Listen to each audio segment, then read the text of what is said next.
거룩하신 하나님 감사합니다. 오늘 주님 앞에 나와서 예배드리며 하나님의 영광을 구합니다. 무엇보다 연말 연시가 되어 이제 우리의 마음이 상당히 분주합니다. 그러나 이 또 주변의 상황들은 또 우리가 정말 너무나 고난 가운데 어려움 가운데 겪어야 되는 그런 상황들로 지금 치닫고 있습니다. 아버지, 이러할 때 우리가 무엇으로 위로함을 받고 무엇으로 힘을 얻겠습니까? 오늘 주님 주시는 말씀인 줄 믿습니다. 그 말씀 속에서 깨닫게 하시고 그 말씀을 통하여 우리가 온전한 믿음 안에 설 수 있도록 인도하여 주시옵소서. 감사하고 예수님의 이름으로 기도드리옵나이다. 아멘. 할렐루야. 하나님의 은혜가 오늘 저와 여러분들에게 거하실 뿐만 아니라 오늘 우리에게 주시는 이 말씀을 통해서 저와 여러분들이 힘을 얻고 또한 세상 속에서 능히 모든 걸 감당하는 은혜의 백성으로 서게 될 줄로 믿습니다. 우리가 간절함을 가지고 세상을 살아가야 됩니다. 이 간절함을 가지고 세상을 살아갈 때에 중요한 건 하나님께서 우리의 간절함을 아시고 우리 속에 성령의 역사하심을 주실 줄 믿습니다. 우리가 일반적으로 기도할 때 주님을 몇 번 부르죠? 네, 3번 불러요. 주여, 주여, 주여 하면서 기도하죠. 그래서 이제 가끔 궁금하잖아요. 왜 주여를 3번 부를까? 흔히 말하는 주여 삼창을 왜 3번 할까? 이게 뭐 점진적으로 이렇게 뭐 도움닫기 하듯이 주여 주여 해서 뭐 기도발을 확 받게끔 하는 그런 건가? 이렇게 막 흔히 생각하기 쉬운데, 실은 이 주여 삼창에 대해서 다니엘서 9장 19절에 나와요. 거기에 보면은 주님을 3번 부르는 게 나옵니다. 이게 어떤 내용이냐면 이런 거예요. 주여 들으소서, 주여 용서하소서, 주여 귀를 기울이시고 행하소서, 지체하지 마옵소서라고 되어 있어요.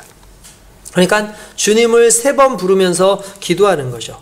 여러분, 이 기도 속에는 엄청난 간절함이 들어있는 겁니다. 왜냐하면 다니엘이 기도하던 이때에 어떤 기도였냐면 나라 민족을 위해서 그가 기도를 하던 그런 상황 속에 있었는데, 기도를 했는데 응답이 오질 않는 거예요.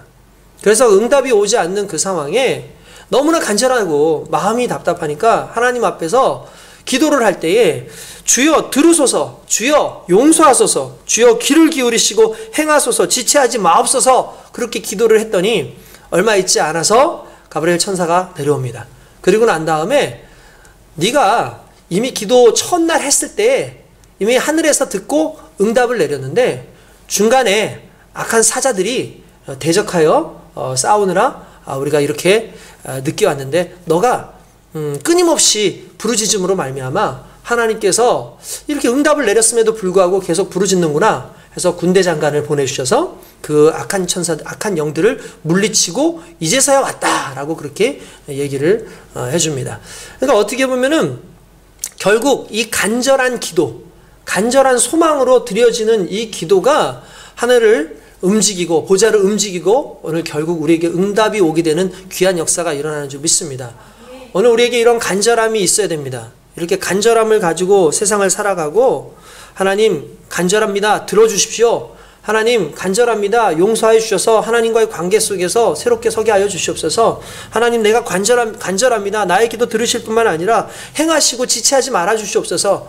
이러한 기도들의 이 간절함이 결국 저와 여러분들의 삶을 변화시키는 귀한 은혜로 등장하게 될 줄로 믿습니다. 할렐루야. 아멘. 아멘. 여러분, 이러한 간절함 가운데 날마다 살아가는 사람들은 늘 기도하죠. 하나님 앞에서 온전히 살아갑니다. 그런데 우리의 인생 가운데 하나님 앞에서 그리스도 예수의 은혜 가운데서 간절하지 못하게 살아갈 때가 상당히 많이 있어요. 그럴 때 과연 우리의 삶은 어떻게 살아야 될까라는 생각을 해보게 되죠. 여러분들, 우리가 이제 그 12월 달이고 한 이 정도 되면은 우리가 어떤 마음을 갖기 시작하냐면은 이제 뭔가 좀 정리를 하는 어떤 그런 시기를 갖는 것 같아요. 그래서 이제 뭐 전혀 생각지도 못했던 사람들을 생각하기도 하고, 무엇보다 성탄의 계절이 오면은 이제 예수님을 생각하고 불우한 이웃들을 생각하고 1년 내내 잊고 살았던 그런 친구들도 이렇게 생각하면서 살기도 합니다. 그러나 예수님은 우리가 성탄절에만 생각해야 되는 분은 아니죠.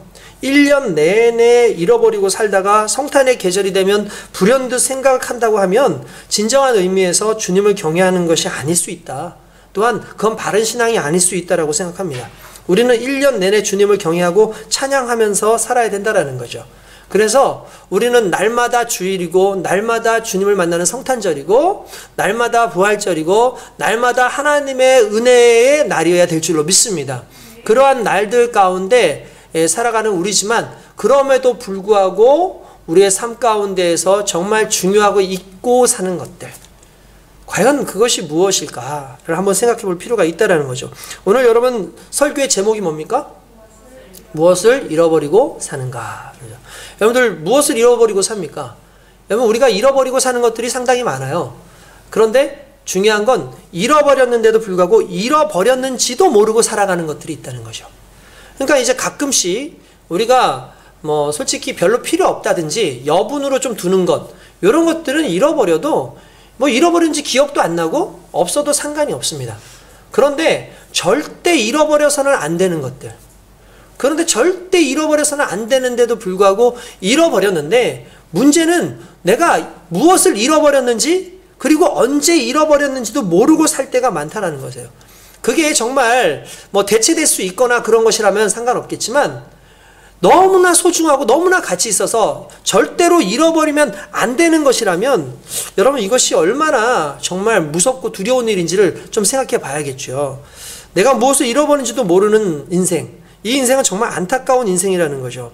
왜냐하면 결국 우리가 잃어버린 줄도 모르고 살면 마음은 편할지 모르지만 어느 순간에 모르기 때문에 없는 것으로 인해서 결국 문제가 드러나요. 그러면 이것을 오랫동안 잃어버린지도 모르고 살면 뭐가 문제냐면 다시 거슬러 올라가서 찾아야 되는데 그걸 다시 거슬러 올라갈 만큼의 힘이 없을 수도 있고 그리고 엄청나게 어려움이 있을 수도 있다는 거예요. 그래서 복 중에 복은 뭐냐? 내가 잃어버렸을 때 그 잃어버린 것을 빨리 깨닫고 빨리 찾는 거예요. 그런데 우리가 잃어버렸음에도 불구하고 오랫동안 방치하다가 잃어버린 줄도 모르고 있으면 결국 찾기가 힘든 거죠. 안타깝게도 오늘날 신앙생활하는 수많은 사람들이 잃어버린 것이 바로 그리스도 예수일 때가 있습니다. 우린 신앙생활을 한다고 하면서도 예수님을 믿는다고 하면서도 예수 없이 신앙생활할 때가 얼마나 많은지 모른다라는 거예요. 사람이 사람을 잃어버리고 시간을 잃어버리고 꿈이나 가치를 잃어버리고 사는 것도 힘들지만 가장 중요한 것은 내 삶의 주인인 예수님을 잃어버리는 것은 정말 힘든 일이라는 사실이에요. 문제는 내 삶에 예수님을 잃어버렸다는 사실조차도 모르고 있다는 게 이게 너무나 안타까운 일인 거죠. 그냥 잘 살고 있으니까 문제가 없으니까 진짜 그렇게 살아가는 사람들은 우리가 농담처럼 하는 말처럼 정말 붕어 없는 붕어빵인 거죠. 진짜 국화 안 들어있는 국화빵인 것처럼 우리의 인생 가운데 그리스도 예수를 이야기하면서 예수의 흔적 교회라고 하면서도 결국 예수를 잃어버렸는데 그것도 깨닫지 못하고 살아가는 우리라면 오늘 회개함으로 주님을 다시 만나야 될 줄로 믿습니다. 이 성경에도 그런 내용이 나옵니다. 성경에 보면은 요한계시록에 에베소 교회에 대한 내용이 나옵니다.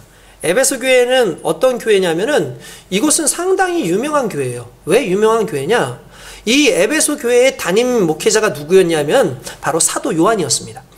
사도 요한이 이 에베소 교회의 담임 목회자였고 또한 그곳에는 예수님께서 십자가에 달려 돌아가시는 그때에 사도 요한이 아래에 있을 때 뭐라고 얘기냐면은 이 마리아를 가르치면서 보라 너의 어머니다 라고 얘기를 했어요.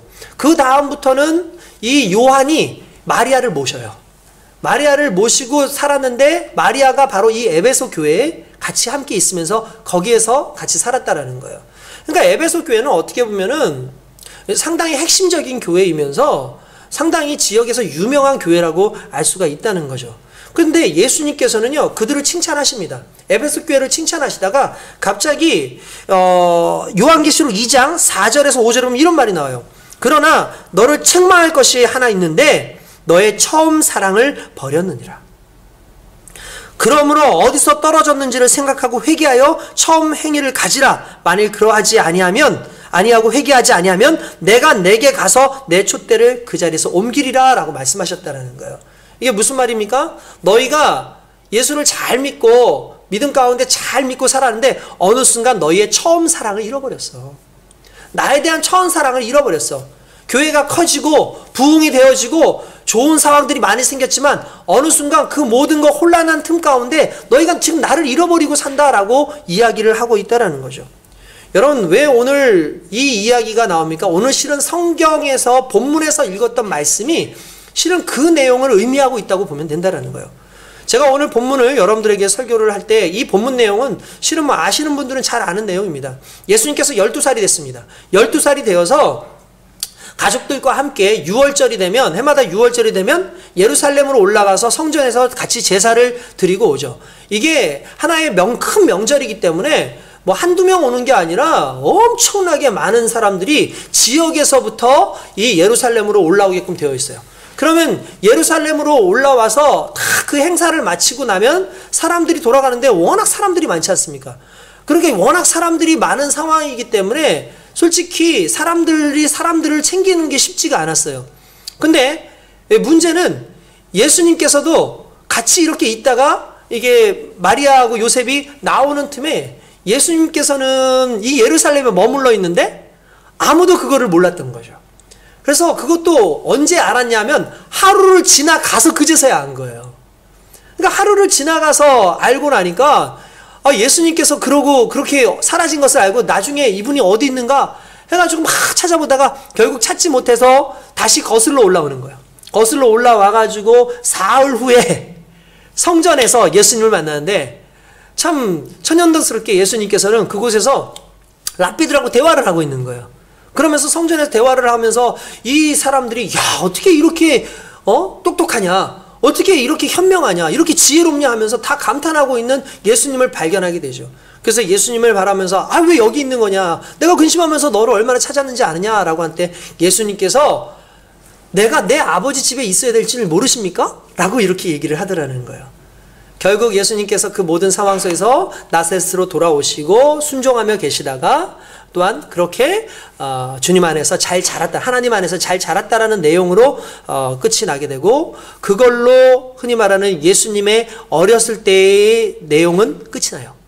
그러고 나서 한참 오랫동안 예수님이 어떻게 살았는지를 알 수 없고, 오늘의 이 내용이 예수님을 잃어버렸다가 다시 찾는 그 내용인데, 저는 이 내용 속에서도 상당히 의미가 있다고 생각해요.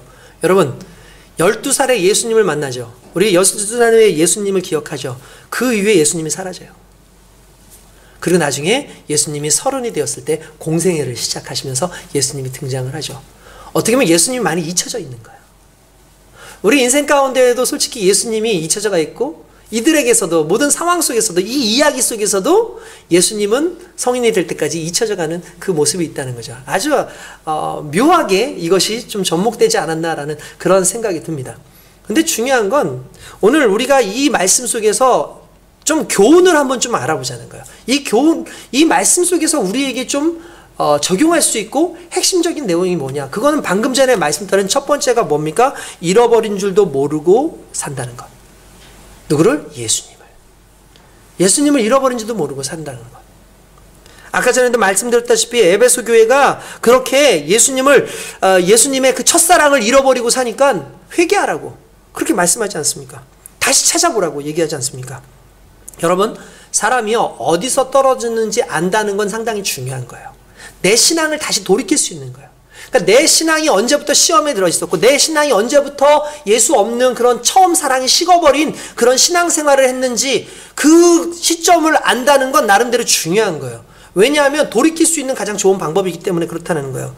내 욕심이 생겼을 때 예수님을 잃어버렸는지, 아니면 내가 사람과의 관계가 좋지 않았을 때 그때 잃어버렸는지, 아니면 내가 어떤 시험에 들었을 때 그때 잃어버렸는지, 이걸 알면 그때로 다시 돌아가면 되는 거예요. 그리고 그 상황 속에서 회개하고 뒤돌아보고 하나님과의 만남, 그리스도 예수와의 만남, 처음 사랑을 다시 회복하면 된다는 거죠. 그래서 여러분, 우리 인생 가운데 도저히 기억이 안 나고 어떤 상황이 안 되잖아요. 그럼 첫사랑을 다시 시작하는 거예요. 그리스도 예수 안에서 처음 사랑을 다시 시작하는 겁니다. 그때 하나님께서 우리에게 은혜를 주실 줄로 믿습니다. 실제로 요한계시록에 보면 라오디게아 교회라는 그런 것도 나옵니다. 거기에 대해서는 예수님이 뭐라고 얘기했으면 이렇게 얘기해요. 이 라오디게아 교회에게 보고 실상은 벌거벗으면서 나는 부자라고 하는 교회다, 이렇게 얘기했어요. 무슨 말입니까? 실상은 벌거벗었는데 그런데 너희는 벌거벗은 줄도 모르고 있다, 이거예요. 이 라오디게아 교회가 어떤 교회인지 여러분들 기억하실 겁니다. 라오디게아 교회는 상당히 부유한 교회였어요. 그 지역 자체가 상당히 부유할 수밖에 없었습니다. 여러분들 알다시피 그 로마와 그 그리스 일대에 엄청난 지진이 일어났었어요. 그 지진이 일어나던 그때에 정말 교회들이 다 힘들고 지역도 엄청나게 힘든 그런 상황이었거든요. 그때 로마에서 그들에게 구호 물품이라든지 이런 것들을 다 내려보냈는데, 구호 물품이라든지 사람들을 보내지 않은 유일한 곳이 라오디게예요. 왜냐하면 라오디게아라고 하는 자체가, 그 동네가 안약의 원료가 나는 곳이에요. 그러니까 사람들이 눈이 안 좋을 때 쓰는 그 안약의 원료가 나는 곳이기 때문에, 게다가 그 의약품이 상당히 비쌌거든요. 그러니까 비싼 값으로 그것을 팔았기 때문에 그 지역 자체가 돈이 많았어요. 그러다 보니까 부유했다는 거죠. 근데 성경에 뭐라고 하냐면, 너희의 그 부유함이 너희의 그 벌거벗음을 모르게 한다. 오히려 너무 외형적으로 부유하고 많은 것이 풍족하고 많은 것을 가지고 있다 보니까 하나님 앞에서, 그리스도 예수 앞에서 헐벗고 있는 자신들의 모습을 모른다라는 거예요. 여러분, 이게 우리의 모습일 수도 있어요. 하나님이 내 인생 가운데 멀리 계시고, 예수 그리스도께서 내 인생 가운데 멀리 계시는데도 불구하고, 내가 첫사랑을 잃어버렸는데도 불구하고, 잃어버린 줄도 모르고 세상의 수많은 것 가운데 나의 권력이라든지 아니면 나의 부유함이라든지 아니면 나의 자랑거리, 이런 것들 속에서 예수님에 대해서는 헐벗고 있는지도 모르는 이런 안타까운 현실에 거하고 있다면, 오늘 주님 앞에서 회개함으로 시작해야 될 줄 믿습니다. 그리고 철저하게 내려놓는 귀한 역사가 일어나야 될 줄로 믿습니다. 할렐루야. 뿐만 아니라 성경에 보면은 잃어버린 탕자의 비유가 나오는데, 그 탕자의 비유에도 보면은 이런 내용이 나와요. 여러분들 잘 아실 거예요. 한 남자에게 두 아들이 있었죠. 그리고 둘째가 이렇게 보니까 아버지 돌아가시고 난 다음에 자기한테 분깃이 별로 올 것 같지가 않아요. 그리고 아버지가 건강하셔서 나중 가서 이 아버지에게서 뭐 받는다는 건 좀 힘들 것 같아요. 그러니까 아버지한테 얘기하죠. 아버지 살아계시는 동안에 내게 유산을 미리 주십시오. 내가 그러면 그거 가지고 가서 열심히 일해가지고 사업을 벌려가지고 내가 이렇게 성공하면 되지 않겠습니까? 아버지께서 뭐 마음에 들지는 않지만 주셨어요. 주시고 난 다음에 밖에 나서 열심히 놀았죠. 그거 가지고 열심히 탕진했어요. 그리고 난 다음에 다 탕진하고 나니까 본인이 깨닫게 된 거야. 아, 내가 탕자구나. 내가 잃어버린 존재구나. 그리고 내가 아버지를 잃어버렸구나. 그리고 아버지한테로 돌아가죠. 그때 아버지가 기뻐하면서 잔치를 열어줘. 근데 여기에서 한 사람이 또 등장합니다. 누굽니까? 바로 첫째 형이에요. 첫째 형이 일을 마치고 집에 오는데 집에서 난리가 났습니다. 뭔가 막 풍악 소리가 들리고 너무나 사람들도 막 북적북적 그래요. 그래서 하인한테 물어보는 거예요. 아니, 여기 무슨 일이 있냐? 지금 뭐 뭔 일이 있어? 그러니까 아유, 모르셨습니까? 당신의 동생이 왔는데, 당신의 아버지가 너무나 기뻐가지고 지금 마을 잔치를 열었습니다. 근데 이 아들이 화가 났어요. 큰 아들이 화가 났어요. 들어가기를 원치 않는 겁니다. 그러니까 아버지가 와서 야, 같이 들어가자. 그러니까 아들이 얘기를 합니다. 아버지, 어떻게 이렇게 할 수가 있습니까? 내가 아버지를 얼마나 잘 모셨습니까? 아버지를 잘 모실 뿐만 아니라 내가 아버지한테 반항 한번 하지 않았습니다. 아버지는 그런 나에게 친구들하고 먹으라고 염소 새끼 한 마리라도 잡아준 적 없는데, 저 창기들과 같이 저 아버지의 그 재산을 다 먹어버린 그 아들은 이렇게 돌아오니까 잔치까지 열어주니 난 억울합니다. 내가 여태까지 얼마나 열심히 일했는데요. 난 정말 화가 납니다. 라고 얘기를 합니다. 그때 이 아버지가 이렇게 그죠. 얘야, 어차피 이 모든 거 다 너 거 아니니. 이제 나의 것이 다 너 거야. 큰아들은 정작 아버지랑 같이 있었지만 그는 아버지를 잃고 살았어요. 그에게는 아버지가 없었던 거예요.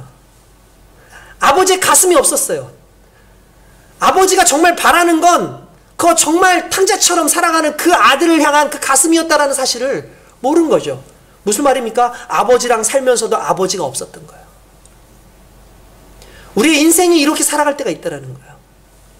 내가 열심히 노력했어요. 신앙생활도 열심히 했어요. 그런데 화가 나요. 신앙생활 제대로 안 하는 그 사람들이 복을 더 받는 거예요. 정말 속상해요. 정말 막 마음대로 살고 있는 그들이 더 잘 되는 거예요. 왜 하나님, 나는 이렇게 하나님을 잘 섬기는데 왜 내게는 이런 상황이 없습니까? 이렇게 말하고 이렇게 이야기하는 사람들의 특징이 뭡니까? 아버지 없이 사는 거예요. 그리스도 예수 없이 사는 거예요. 기쁨 없이 사는 거예요. 우리는 누군가에게 손가락질하고 저 사람들 저렇게 살면 안 된다라고 얘기하고 있는데, 그들을 향한 아버지의 가슴을 모르면 그들은 진정한 탕자라는 거죠. 그들이 진정 하나님을 잃고 사는 존재라는 거죠. 오늘 저와 여러분들이 아버지의 가슴을 다시 만나는 귀한 역사가 일어나야 될 줄로 믿습니다. 결국 이게 우리에게 있어서는 가장 큰 문제일 수 있다는 거죠.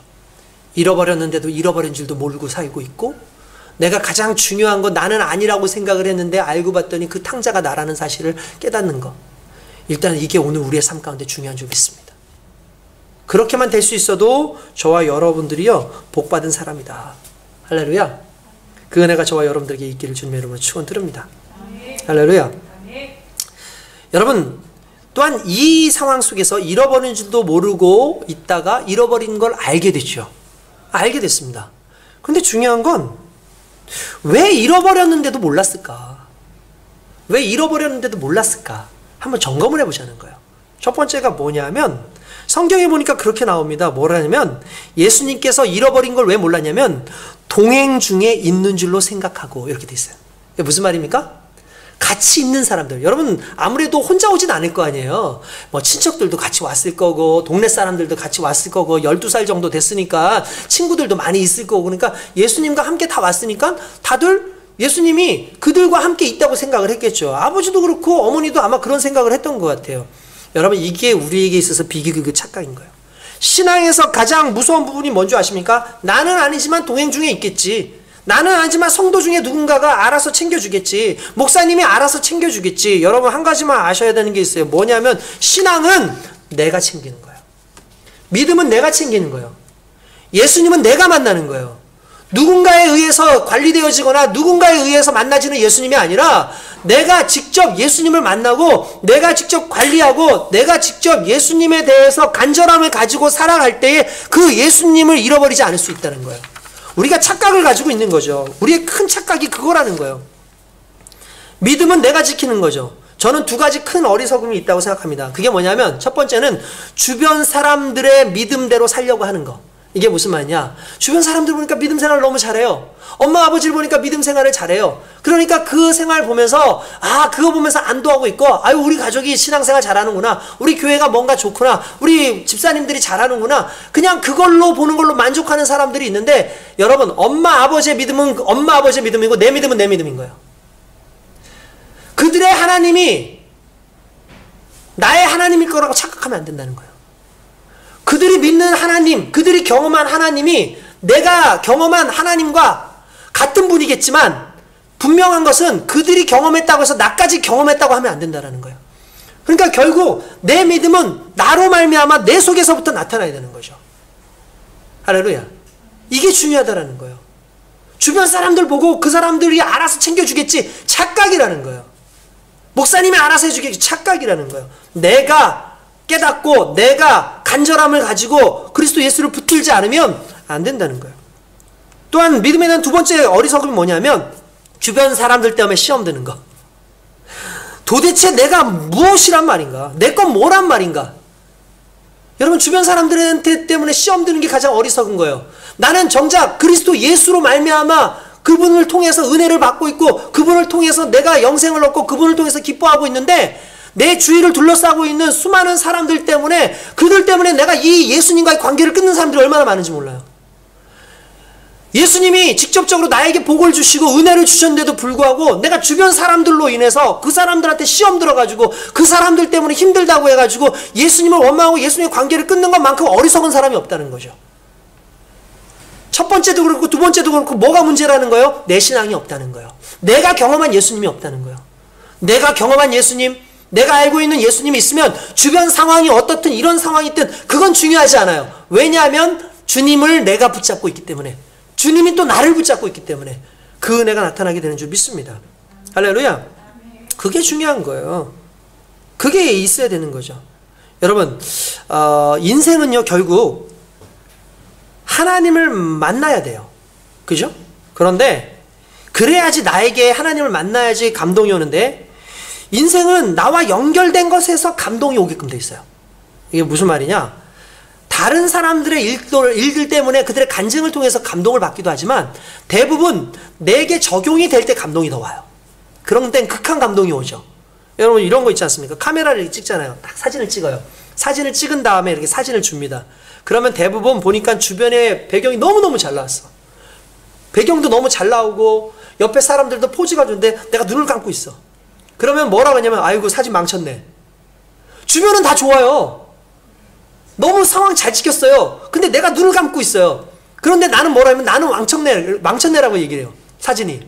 그런가 하면 반대로 주변도 엉망이고 옆에 있는 사람 재채기하고 있고 막 저기 막 뭐 무너져 가고 있고 근데 그날따라 포즈가 내가 너무 멋있어. 게다가 사진도 너무 내 얼굴이 너무 이쁘게 잘 나왔어. 그럼 뭐래요? 야 사진 잘 나왔네. 이유가 뭐예요? 내가 잘 나왔기 때문이에요. 사람은 그래요. 내가 잘 나오고 나에게 뭔가 맞춰지면 그게 감동이 돼요. 여러분 그렇습니까? 안 그렇습니까? 그렇죠. 그걸 무시할 수가 없어요. 결국 모든 것의 기준이 나예요. 예수님의 사랑이 왜 감동이 있는가? 예수님의 죽으심이, 예수님의 구원하심이 왜 내게 은혜로 느껴지는가? 그것은 결국 그 대상이 나이기 때문이에요. 예수님이 죽으신 대상도 나고 예수님이 구원하신 대상도 나기 때문에 내가 감동이 오는 거예요. 결국 내게 주신 것, 예수 그리스도께서 십자가에 달려 돌아가시고 이 땅에 오시는 이 모든 상황들 우리를 위해 오셨지만 누가 감동받냐 하면 나를 위해 오셨다고 믿는 자가 감동받게 돼 있어요. 여러분 세상이 힘들어요. 녹록하지 않아요. 그럼에도 불구하고 이 힘든 세상에서 하나님 앞에 영광을 돌리고 그리스도 예수를 위해서 살아가는 사람들 얼마나 많은지 모르죠. 왜 어떻게 그게 가능할까? 출애굽 때 이 이스라엘 백성들이 애굽에서 탈출을 해서 나왔습니다. 광야 생활을 하죠. 그때 하나님께서 모세에게 이렇게 말씀하세요. 야 모세야 내가 성막을 만들길 원한다. 예배를 드릴 수 있는 공간을 만들어라 라고 얘기하죠.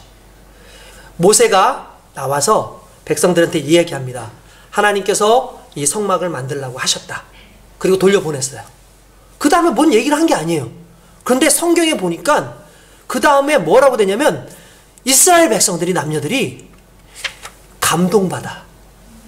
그 마음에 하나님으로 말미암아 감동받아 보석을 가져오기 시작하고 금과 은을 가져오기 시작하고 어떤 사람들은 성막을 짓기 위한 세마포를 가져오고 어떤 사람은 무엇을 가져오고 무엇을 가져왔다는 내용이 계속 나오는 거예요. 그리고 모두가 다 자원함으로 드렸다는 내용이 나오는 거예요. 저는 다시 한번 놀랐어요. 왜냐하면 힘든 상황이잖아요. 어려운 상황이잖아요. 뭐 애굽에서 탈출하면서 가져와봤자 뭐 얼마나 가져왔겠어요. 그런데도 불구하고 자기의 것을 드렸는데 그 드릴 때의 그 원동력이 뭐냐면 감동이었다는 거예요. 이스라엘 그 200만 명 정도가 됐을 것 같은데 그 200만 정도가 다 나왔을 때 200만이 구원받았다고 생각하는 게 아니라 내가 구원받았다고 생각하는 사람들은 감동이 있는 거예요. 그러니까 하나님 앞에 예배드리기 위해서 그 감동을 전하기 위해서 헌신하더라는 거죠. 결국 세상의 감동이 나의 감동이 되어질 때 하나님의 은혜가 직접적으로 나의 감동이 되어질 때 그때 주님을 붙잡게 돼 있어요. 왜 주변 사람들을 의지합니까? 왜 주변 사람들에 의해서 내가 신앙생활이 좌지우지 됩니까? 동행 중에 있는 줄 알고. 그렇지 않아요. 그 말은 무엇을 의미하는 줄 아십니까? 예수님과 교제가 없었다는 거예요. 마리아가 만약에 예수님과 교제를 하는 걸 기뻐하고 요셉이 교제하는 걸 기뻐했다면 옆에 손을 잡고 갔겠죠. 그러면서 서로 대화를 했겠죠. 하루가 지났는데도 불구하고 생각지 못할 정도로 교제가 끊어져 있는 거예요. 우리가 신앙생활을 하면서 언제 문제가 생기는 겁니까? 그렇게 교제가 끊어질 때 하나님의 존재, 그리스도 예수의 존재가 우리 인생 가운데 멀어지는 거예요. 그럴 때는 어떻게 하는 줄 알아요? 아유, 나는 좀 힘들지만 저분 날 위해서 기도해 주겠지. 나는 지금 신앙생활 좀 이렇게 하지만 저 사람이 나를 위해서 이렇게 해주겠지. 착각이라는 거예요. 내가 주님과 교제해야 됩니다. 그게 중요한 거예요. 뿐만 아니라 성경에 이 상황 속에서 어떤 것이 그들에게 있었냐면은 이런 거예요. 그들은 이 예배, 이 행사를 하나의 일로 봤다는 거죠. 일로 보니까 어떻게 되겠어요? 빨리 일을 마치고 빨리 가야 돼요. 여러분 생각해 보십시오. 어마어마한 사람들이 예루살렘 성전으로 모입니다. 그리고 나서 그 행사를 다 끝나고 돌아간다고 생각합시오. 난리가 나지 않았겠습니까? 제가 우리나라에서 제일 큰 교회를 다녔잖아요. 전 지금도 생각납니다. 예배를 드리는데 축도가 끝나기도 전에 사라져요, 사람들이. 이유는 간단해요. 축도 끝나고 아멘하고 박수치고 끝나면은 밀려서 차도 못 타요. 사람 너무너무 많기 때문에. 그래서 예배 끝나기도 전에 나와가지고 진짜 차 기다렸다가 자기가 먼저 와 있으면은 차 딱 끄면 올라타자마자 가방부터 던지죠. 그죠? 가방 탁 던지면 의자에 탁 있으면 딴 사람 앉으려고 그러다 가방 잠깐 하고 딱 던지는 순간 여긴 내 자리 하면서 앉는단 말이에요. 참 덕도 안 되지만 사람들이 예배를 마치고 끝나고 나오지 않고 중간에 그렇게 나온다는 건 자기의 편의를 위해서인 거예요. 그들에게 예배는 그냥 의무인 거예요. 일인 거예요. 일을 마쳤으니 빨리 일을 해결하고 또 다른 일을 해야 된다라는 생각이 있다 보니까 관계가 깨지는 거야. 교제가 깨지는 거죠. 예수님도 그런 케이스죠. 행사를 다 마쳤다. 끝났어요. 이제 방법은 하나야. 빨리 집에 가자. 빨리 가야 된다. 빨리 가야 되니까 챙길 일이 없어요. 알아서 오겠지. 이게 우리의 신앙의 착각이라는 거예요. 주님은 주님과 깊이 교제하기 원하십니다. 일을 기뻐하시는 하나님이 아니라 일을 시키시는 그 하나님을 기뻐하는, 그 하나님과 교제하는 것을 기뻐하시는 하나님이에요. 우리가 이거에서 착각을 받으면 안 된다는 거예요. 우리는 너무 많은 부분에 있어서 의무적인 신앙생활을 하다 보니까 진정한 교제가 없다라는 거죠. 예수님과 교제가 없으니까 예수님이 여기 없는 줄도 모르는 거예요. 또한 우리에게 있어서 문제가 뭐냐면 무관심, 그리고 자기 위주의 생각, 착각이라는 거예요. 무슨 말입니까? 동행하는 줄로 알고, 동행하는지 알아요, 몰라요? 원래는 모르잖아요. 그런데 그렇게 알고 사는 거예요. 그렇게 알고 있는 거예요. 이게 무서운 거예요. 우리의 신앙의 착각의 모습이 그런 거죠. 그런 줄 아는 거예요. 여러분, 우리의 모든 생각을 내려놔야 됩니다. 나의 생각, 기본적인 생각들을 다 내려놔야 돼요. 예수님과 교제함에 있어서 예수님을 오해하게 할 만한 수많은 것들을 다 내려놔야 돼요. 제가 오전에도 그런 얘기를 했었는데 제가 어떻게 보면 참 미련스럽기도 하면서 한편으로는 참 순진하기도 하다라는 생각을 하는 것 중에 하나가 뭐냐면, 우리 교회 성도님들은 제가 알기로는 상당히 다 독특합니다. 우리 교회가 평범하지는 않아요. 작은 교회지만 평범하지 않아요. 목사님도 그런 것 같아요. 그럼 우리 찬양이가 인정해요. 그죠? 우리 교회가 평범하진 않아요. 제가 그런 것 같아요.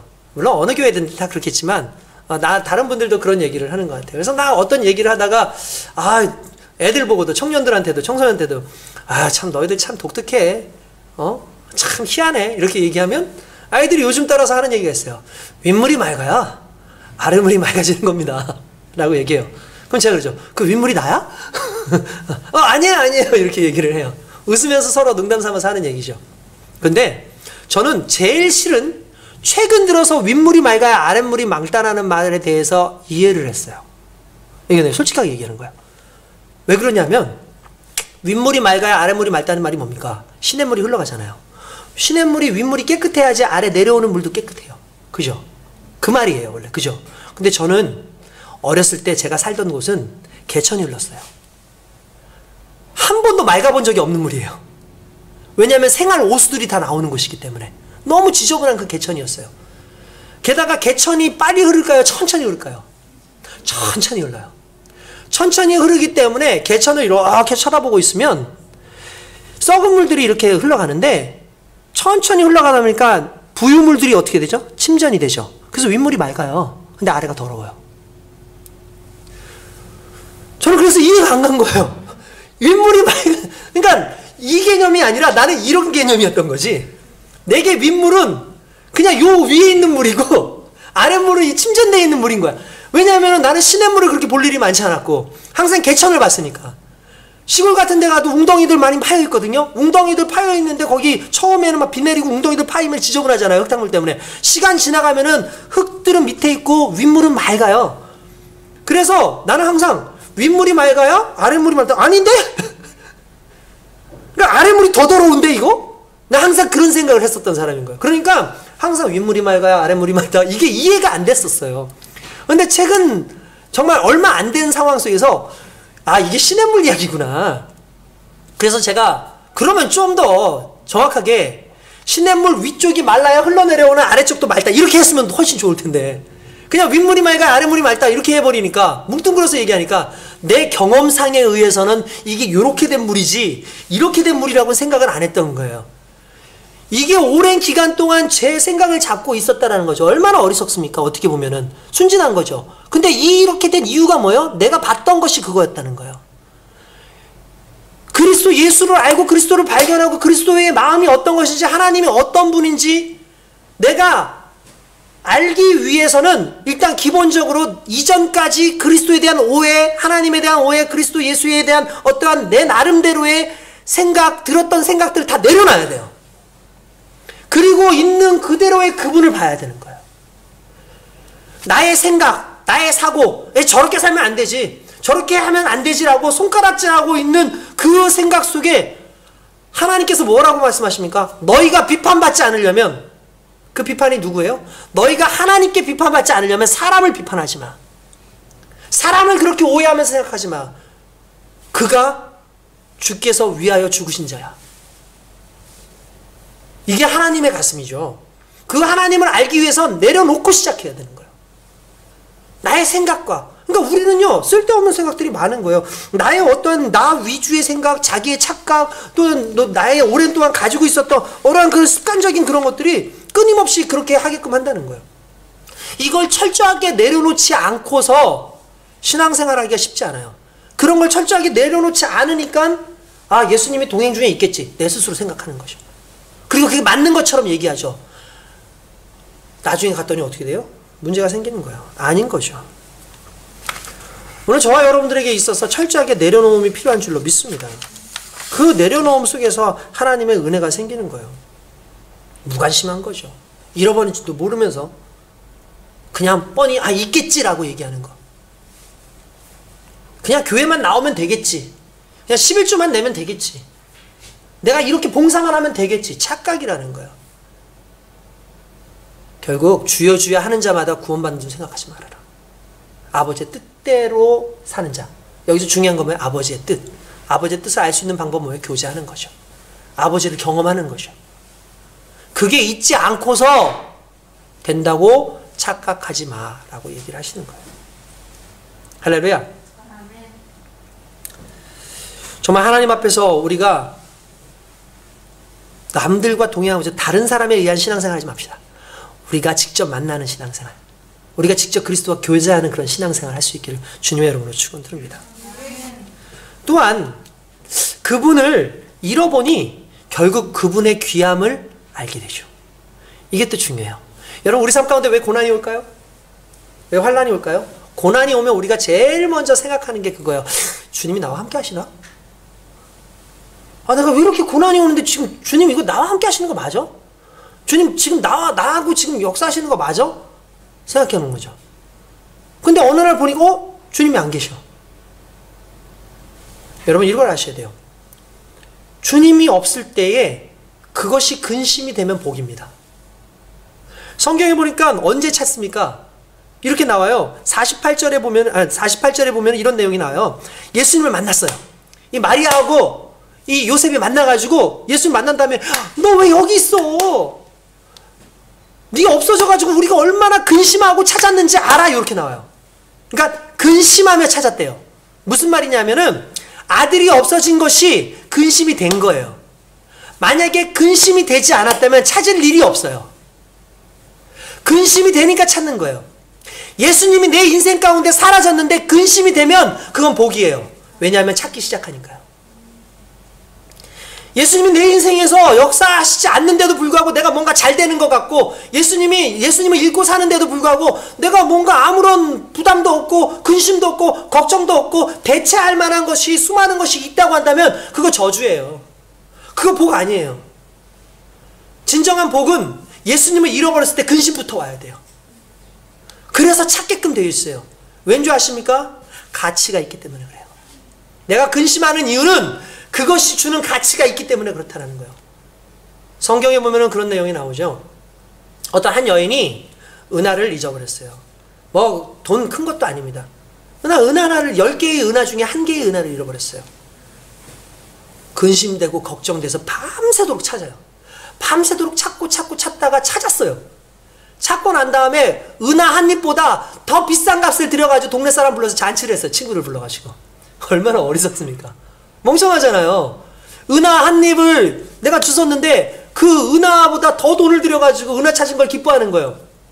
근데 여러분들 이게 실은 우리는 잘 이 밑도 끝도 없이 이게 뭔 의미인가 하겠지만 이게 내려오는 어떤 전승이나 이런 데 보면 이 은하는 이 10개의 그 은하는 어떤 거냐면 남편이 죽기 전에 아내한테 유산으로 남겨진 은하였던 거예요. 유품으로.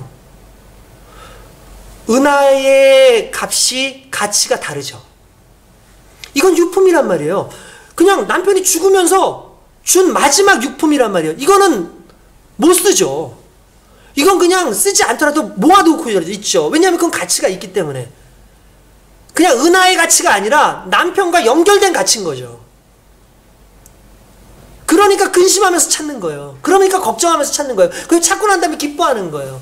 예수님도 마찬가지라는 거예요. 예수님의 가치는 그 이상의 가치인 거죠. 그러니까 예수님이 우리 인생 가운데 사라졌다고 하니까 마리아가 근심할 수밖에 없고 요셉이 근심할 수밖에 없었어요. 그러니까 어떻게 해요? 찾으러 가는 거죠. 그게 여러분 저와 여러분들의 인생이어야 된다는 거예요. 여러분들이 뭔가 너무 잘 되고 있다. 뭐가 좋은 상황이 있다. 그러면 근심할 일이 없거든요. 잃어버렸는데도 찾지 않는 거예요. 언제 감사가 나오죠? 잃어버렸을 때, 부족해졌을 때, 상황 가운데 사라졌을 때. 전편에는 제가 읽어드렸지만 그냥 오늘 이 두 번째 예배 때에는 그냥 예화로만 그냥 들면 제가 요즘에 읽고 있는 책에 보면 목사님이 미국에 사셨는데 이 목사님이 나름대로 집안일을 잘 알고 있다고 생각을 하신 거예요. 집안일도 잘 알고 있고 뭐 자녀들에 대해서도 나름대로 잘 알고 있다고 생각을 했는데 자기의 생각이 완전히 무너지는 상황이 생겼어요. 왜냐하면 사모님이 아내 사모님이 한 달간 한국으로 가게 된 거예요. 한 달간. 아 걱정하지 마 갔다 와 라고 얘기했겠죠. 아 걱정하지 마 내가 알아서 다 애들 챙기고 뭐 이렇게 할게. 집에는 이제 중학교를 졸업해야 되는 그 딸 하나와 이제 또 중학교를 입학할 그 아들 하나가 이렇게 있었던 거예요. 그러니까 이제 걱정하지 말고 갔다 와 라고 이렇게 얘기를 했습니다. 아내가 떠나자마자 첫날 파티가 일어났어요. 야! 밥 안 시키고 그냥 피자 시키고 통닭 시키고 막 맛있게 먹고 애들은 막 하루 종일 TV 보고 누워가지고 TV 보고 있고 이 목사님도 음악 들으면서 오래간만에 책 읽고 있으면서 너무 신나게 기분 좋게 생활을 하고 있었던 거예요. 근데 그것도 딱 첫날만이었어요. 이제 실제 생활 이튿날부터 와야 되는데 15년 동안 세탁기를 봐왔고 세탁기에서 잘 알고 색깔도 다 알지만 정작 동작 버튼 뭘 눌러야 되는지도 모르는 거야. 밥을 지어가지고 친절하게 밥이 다 됐습니다. 이러면서 밥통에서 얘기를 해주는 그 정말 최신의 그 밥통을 가지고 있음에도 불구하고 밥통 조작법도 모르는 거예요. 애들이 피아노를 배우긴 하는데 정작 피아노 배우는 건 아는데 언제 피아노 학교를 가는 거, 피아노 교실을 가는지도 모르겠고 강아지 손발톱을 깎는 것도 잘 몰라가지고 어느 순간 강아지가 좋다고 하는 순간에 다 상처가 나고 어느 순간 삶 가운데 보니까 아내의 그 손길이 너무나 중요하고 너무나 필요하더라는 거예요. 그러니까 나중에 되니까 너무 힘들었던 것이. 그러니까 첫 번째 아내가 없으니까 아내의 그 빈자리를 알게 된 거예요. 그래서 살림이라는 말이 살린다의 명상이거든요. 아내가 우리를 살리고 있었구나라는 걸 깨달았다는 거죠. 그래서 아내에 대한 고마움을 깨달았다는 거예요. 그리고 또 한 가지는 이 상황을 통해서 아내가 없는 그 상황을 통해서 자녀들을 다시 보게 됐다는 거예요.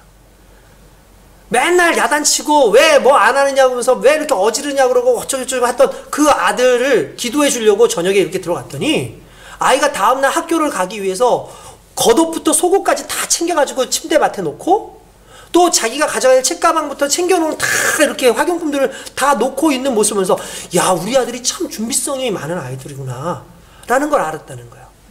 만약에 아내가 이런 것들을 다 케어하고 그랬으면 자기가 그걸 몰랐을 거라는 거죠. 그래서 없는 동안의 가능성, 내가 발견하지 못했던 자녀와의 그 관계도 회복이 되어지는 역사가 일어났고 정작 아내에 대한 소중함도 느꼈다라는 거예요. 결국 여러분 왜 우리 인생 가운데 근심거리가 생기고 왜 우리 인생 가운데 부족함과 고난이 생겨나느냐? 가치를 알게 하는 거예요. 가치를. 여러분들이 주님을 잃어버렸을 때도 불구하고, 했는데도 불구하고 내가 근심도 없고 걱정도 없는데 그냥 잘 먹고 잘 살고 있다 그러면 우리는 신앙인이 아닐 수도 있어요. 우리는 하나님의 사람, 그리스도 예수의 사람이 아닐 수도 있어요. 그리스도의 사람은 그리스도로 사는 거예요. 나의 의인은 오직 믿음으로 살리라. 의인이 믿음으로 살아야 되는데 믿음이 떠나갔는데도 불구하고 살고 있어. 그럼 의인 아닌 거예요. 이게 오늘 우리에게 있어서 너무나 중요한 부분인 거죠. 할렐루야. 교회를 떠나봐야 우리 교회의 소중함을 알고, 목사님을 떠나봐야 그 목사님의 소중함도 알고, 성도들이 떠나봐야 그 성도들의 소중함도 알고, 없다는 것을 알을 때 소중함을 느끼는 거죠. 그리스도 예수를 떠나왔더니 그리스도 예수 없는 삶이 너무나 공허한 삶이구나, 너무나 힘든 삶이구나라는 걸 깨닫게 되는 것, 그게 우리 인생의 복일 수 있다는 거예요. 할렐루야. 마지막으로 여기서 주는 교훈, 마지막이 뭐냐면 과연 주님을 어디서 만났는가요? 여러분, 주님을 어디서 만났습니까? 성전에서 만났어요. 예수님을 성전에서 만났어요. 막 가서 성전에 있는 예수님 보면서, 아니 너 왜 여기 있어? 그러면서 육신의 아버지는 요셉이니까, 야 아버지가 너를 얼마나 찾았는지 알아? 너 왜 여기 있어? 라고 얘기하는 순간에 예수님이 이렇게 얘기하십니다. 내가 내 아버지 집에 있어야 되는 걸 모르십니까? 예수님 이미 그때 자의식이 있으셨어요. 예수님이 하나님의 아들이라는 걸 아셨던 거죠. 그래서 하나님의 성전에 있다는 걸 얘기하셨어요. 근데 이걸 사람들은 못 알아들었어요. 뭔 뜻인지. 근데 이게 오늘날 우리에게 영적인 깊은 의미를 주고 있어요. 예수님은 아버지가 계신 성전에 있습니다. 근데 성경은 이렇게 얘기해요. 너희가 하나님의 성전인 것과 하나님의 성령이 너희 안에 계시는 것을 알지 못하니? 그의 안에서 건물마다 서로 연결되고 주 안에서 성전이 되어가느니라. 무슨 말입니까? 내가 성전인 거예요. 결국 성전된 내 안에 아버지와 함께 그리스도 예수가 계신다는 거죠.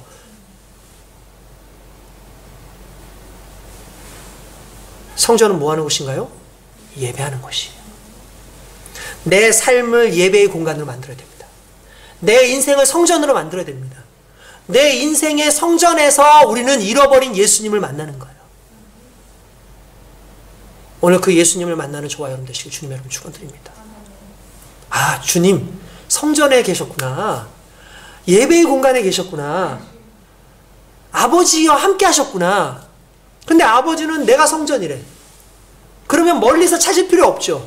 다른 곳에서 찾을 필요 없어요. 어디서 찾는 거예요? 성전된 내 안에서 찾는 거예요. 근데 문제는 내가 성전이 아니니까 문제인 거죠. 내가 성전이 아니니까 다른 곳에서 주님을 찾을 수밖에 없어요. 근데 어느 순간 내가 하나님 앞에 지어진 성전으로 존재하면 내 안에 아버지도 계시고 예수 그리스도가 계신다라는 사실이죠. 그리고 그 안에서 진정한 예배가 살아나게 되는 줄 믿습니다. 오늘의 이 본문 말씀을 통해서 우리가 결국 깨닫게 되는 것이 무엇이겠습니까? 예수님 잃어버리는 그 사건 속에 수많은 교훈들이 담겨져 있고, 그 속에 나의 믿음이 어떻게 되어져야 되는지를 알고 있고, 내가 버려야 될 것이 무엇인지를 알게 돼 있고, 진정 내가 어떻게 성전으로 만들어져야 되는가에 대한 생각이 있고, 그리고 과연 내가 예수님을 잃어버렸음에도 불구하고 나는 근심으로 살아가고 있을까? 오히려 근심이 복이었다라는 사실, 걱정이 복이었다라는 사실, 그래야지만 주님을 찾을 수 있는 그 힘이 그 안에서 나온다라는 그 사실 앞에서, 하나님 앞에서 내 인생의 어려움들, 내 인생의 고난들, 이런 것이 결국 하나님께서 나로 그리스도 예수를 찾게끔 하는 나의 신앙의 하나의 좋은 방법이구나 라는 걸 깨닫고 저와 여러분들이 은혜 안에서 살기를 주님의 이름으로 축원드립니다. 우리 하나님 좋으신 하나님입니다. 우리가 함께 하시는 하나님입니다. 그 하나님 앞에서 오늘도 승리하고 한 주간 승리하는 저와 여러분 되시길 주님의 이름으로 축원드립니다. 기도하겠습니다.